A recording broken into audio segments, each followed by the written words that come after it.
Sometimes in this war, it is the smallest sound that makes the loudest statement.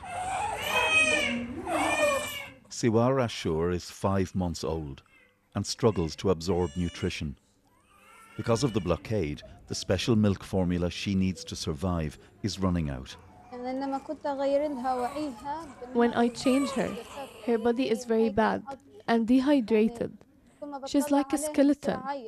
Whenever I look at her, I cry. I cannot bear how thin she is. Siwar 2 months ago.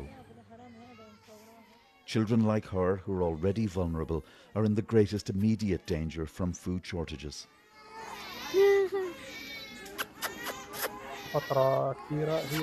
She has been suffering for a while. She had chronic diarrhea and she needed a specific type of milk.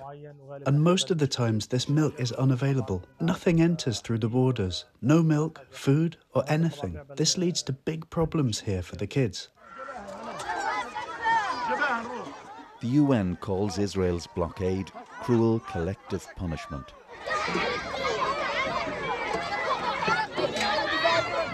Community kitchens helping hundreds of thousands have been forced to close. This one in Khan Yunis is running out of supplies. The other kitchens have already stopped operating due to a lack of supplies, says founder Mohammed Rajala. The main kitchen will run out of food in 2 or 3 days. Many of those that support us had their warehouses looted.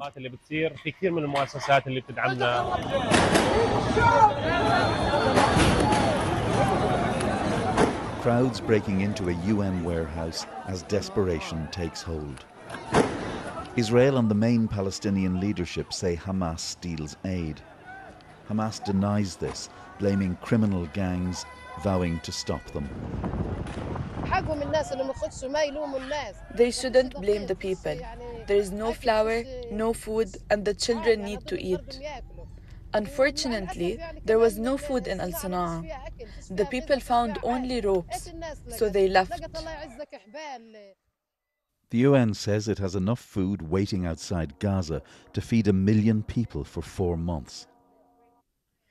But a senior colleague of Mr. Netanyahu told me there was no aid crisis. Right now there is food in Gaza, there is fuel, there is all what is needed. Now, Israel wouldn't do such a restriction if population didn't have food. I mean, I know my country perfectly well.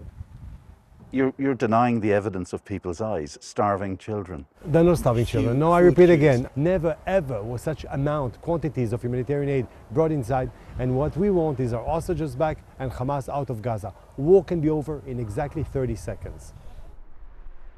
Gaza is just over there, blockaded and cut off from aid. But we can't go there to investigate the facts on the ground. Israel refuses to allow international journalists to enter and report independently. The humanitarian crisis has also helped spark anger on the ground against Hamas. Some who spoke out were attacked.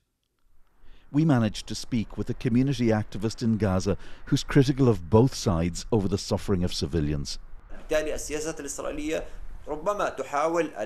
Israeli policies are trying to take advantage of the situation with aid and famine in the Gaza Strip to put political pressure on Hamas.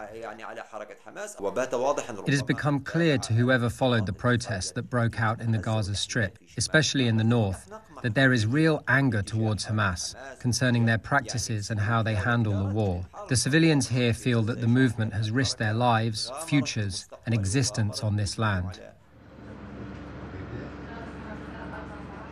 12-year-old Rahaf Ayad, malnourished and sick with the disease her doctors cannot diagnose. The first victims of hunger are always the weakest. Israel plans to have private security companies deliver aid, but hasn't said when. As the blockade goes on, no relief for Rahaf or 5-month-old Siwar, born into a war that's turning her into a fading shadow of herself. Fergal Keane, BBC News, on the Israel-Gaza border.